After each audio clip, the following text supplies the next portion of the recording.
go ahead and get started. JJ, incredibly impressive showing this week at the Players' Championship, putting yourself in contention to win. If you could just start off with some thoughts on how you're feeling right now after a great week.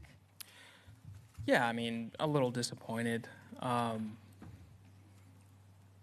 was just a tough morning to play golf in general. It would probably be one of the harder days that we'd had if it was this wind direction. So, yeah, committed to every shot I hit. The one on 17 was exactly what I was trying to do. Just didn't work out, but a lot of positives this week to take from, and proud to give myself a chance today, and next time maybe it'll go in my favor. Perfect. We'll go right into questions. We can start with Paul in the back here. JJ, it looked standing on 17T that maybe you were deciding between clubs or just had a convo there. Can you kind of take us through kind of what you were thinking of hitting on 17 and your thought process there? Yeah, I was never thinking anything other than an 8-iron. We were warming up on the TrackMan this morning in a similar direction and getting kind of dialed in with what kind of shot I'd have to hit to fight the wind and carry the number that we were needing. And it was just kind of like a nice chip 8-iron, and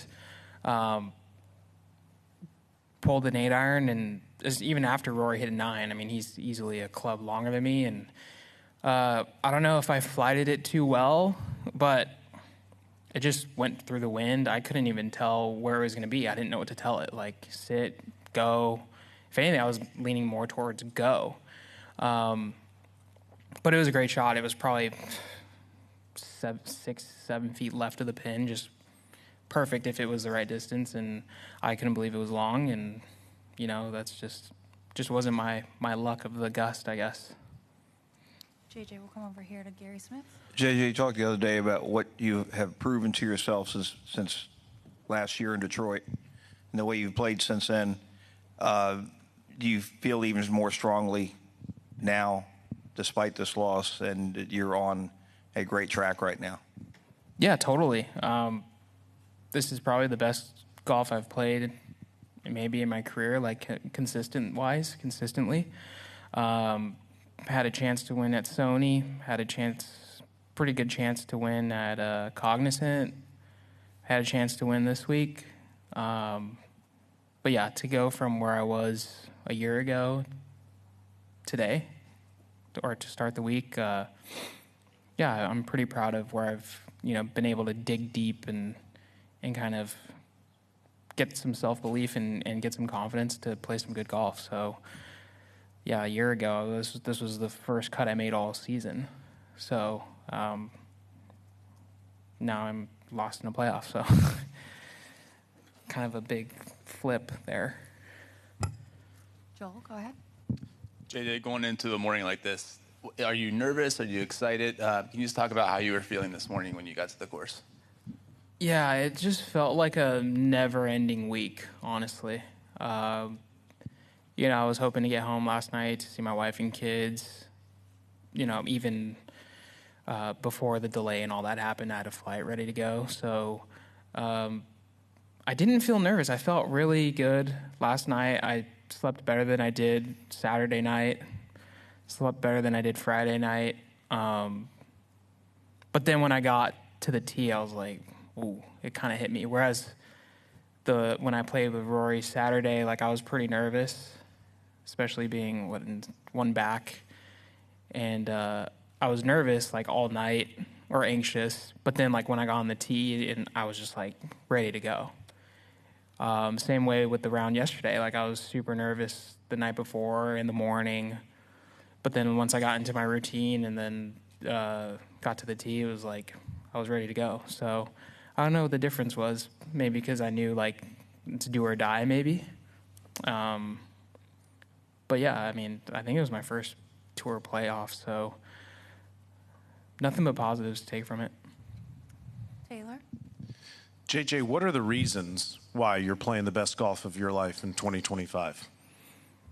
I think we talked about this earlier this week. I kind of have a different perspective on things as far as golf has been my life ever since, maybe college and stuff, and turning pro and, climbing the ranks and trying to, make a living at this. And, I have like a 4-year-old now and a 20-month-old, 2 girls. So I just kind of, golf isn't everything anymore. And it's easy to kind of just let golf be golf. And like, it's not the end of the world if I play bad. It's not the end of the world if I play great. Like, it's just golf. And I've heard people talk about that, and I never really grasped it. Like, even when I had my children, it was still like, now I got to really play well because it's, I got to provide for them. I got to make sure everything's good. Like, and I think that's where I kind of flipped the switch on my attitude last year,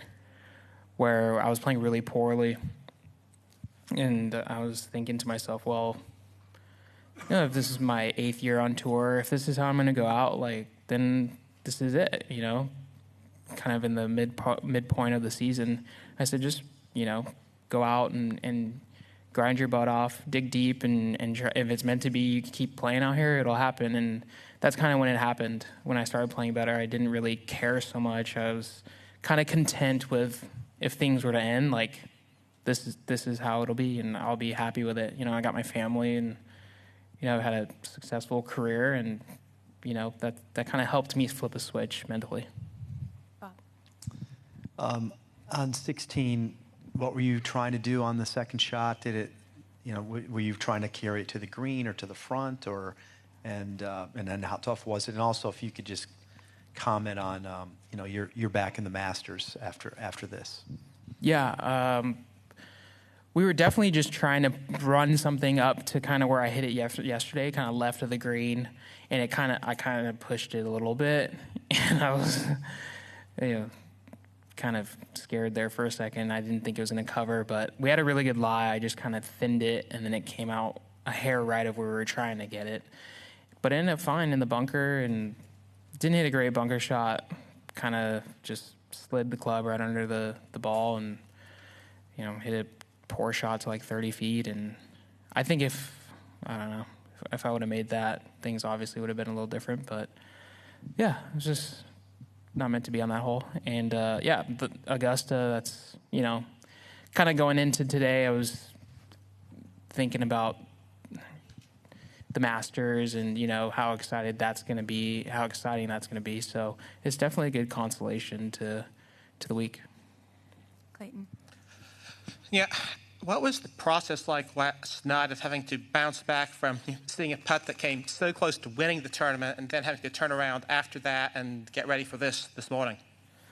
Yeah, I was I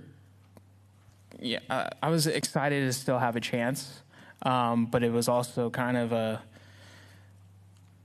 I don't know. It was disappointing that putt didn't go in. I really thought I made it, and reading it and doing my routine, I was telling myself this is going in, and even when you watch the replay, it just looks like it's going in, and just dies. So yeah, it's hard to go from you think you won to okay, now you got to go against one of the best players in the world in 3-hole stretch on a really tough finish in a completely opposite wind that we've had all week, and kind of game on. So I knew what to expect, but just wasn't my time. Time for a few more. We'll go to Ryan, Sean, and Jeff. JJ, just curious, you said you've had times in your career where you were scared of the moment or shied away from it. Just curious, how did you realize that, and how do you think you've overcome that now? I just remember, like, I think even Sony, well, Memphis, I had a lot of scar tissue from Memphis in 2022, where I had the lead going into Sunday, and I played awful. Like, I think I shot 8 over or something like that, and I think that's kind of what caused, like, a little bit of that scar tissue mentally, where I'm just, like, I didn't want to have that feeling of, not defeat, but just, like, crawl into a hole and die kind of a feeling. Like, 'cause it was just so embarrassing, and I was just afraid to just, like, feel embarrassed again. So then when I went to Sony this year, I had the lead again on a course that I've historically not played well, and was super uncomfortable from tee to green, even though I was playing well and, holding the lead. And, I gave myself a shot there to win it with 2 holes to go, and didn't play well enough. I ended up finishing third, missed the playoff by a shot. But that was when I knew. I was like, okay, don't be afraid of the moment. Enjoy it. This is what everyone talks about. Every great athlete talks about being in the moment and having the opportunity to win and wanting the ball to shoot the final shot, the final 3, or have the last pitch to win the World Series. Those guys want the ball. And so I'm like, well, I want the ball. So that was a good way.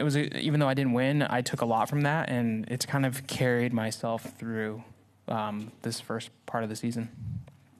Sean Martin? On 17, you're trailing by 1, and Rory's put it on the green. Did the situation affect the shot you played, either target or club at all, or would you have played the same shot regardless of situation? Same shot.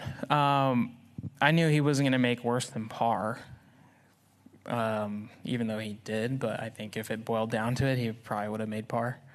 But yeah, I hit the exact shot that I wanted to. I had no idea that ball was even long. I thought, if anything, it was short, maybe plugged in the bunker or stuck on top of the hill. And Rory hit 9. Can I just watch it? I haven't seen it. I mean, look how high it is. It's floating. I almost wanted to say get up because it just looked like it was going to be short. But anyways, I was stunned. I couldn't believe it was long. All right, Jeff. And yeah, all I can do, I'm happy with the swing I put on it.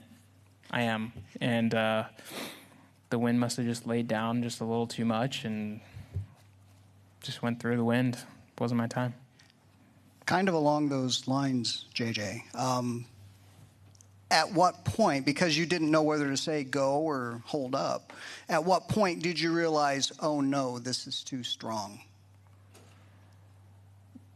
On the shot? Yeah. I mean, as it was coming down, when did you realize? I never thought it was long. Okay. I never thought it was long. For some reason, I had no doubt in my mind that was going to be long. Just based off of what we were doing on the range. I mean, I was hitting a couple of them 110 yards into the same wind direction. So I don't know if adrenaline, I mean, I know to expect something like that, but the window I hit it at especially, it was a lot higher than actually the window I was trying to hit it. So that's what made me think it was floating and staying in the air and possibly short. But from the angle I was on, it looked like it was going to land just right on that little spine and spin back to a foot, honestly. And just went through the wind. And then real quick, obviously you've got to flip the switch and all of that, get ready for the next shot from drop zone. How long did it take you to put that shot away and get ready for the next? Pretty quickly. I knew I was, having to make this wedge shot to have any sort of pressure on Rory and chance to win the tournament. But it was weird. The wind ended up being straight in on my wedge shot. It was a perfect wedge shot if it was kind of the direction it should be, kind of just left to right on that angle. Maybe a touch of hurt, but then when I got on there, it was straight into me. I'm like, this is what I needed on the first shot here. Now I have another tweener. What am I gonna try to flight another one and rinse it long again? So it was such a bad number to have with that amount of wind, and I just had to hit the shot that I knew wouldn't go long, but then unfortunately it spun down to that little weird fringe and tough up and down from there too. Couldn't putt it, had to chip it, and made a 6. 1, 2, 3, 4, 5, 6. All right, we'll wrap things up there. JJ, thank you for joining us in the Media Center. Yeah, no problem. Thanks, guys.